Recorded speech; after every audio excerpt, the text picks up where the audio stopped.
Yes, he did. That's it, dude. It's on now. I had enough of you and Tommy, man.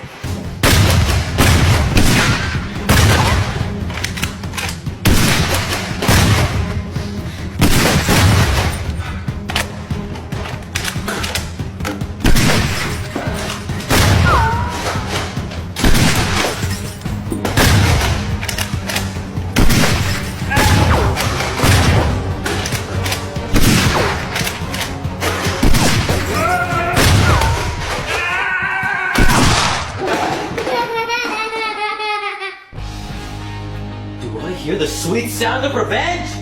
Good job, Devil Dude. Good job! If you have not subscribed, you gotta subscribe right now to the most copied channel on YouTube. How many channels have little kids killing people with sniper rifles? Come on! And you gotta click like for Devil Dude's epic sniping skills. Devil Dude! Let's go get some pizzas, bro.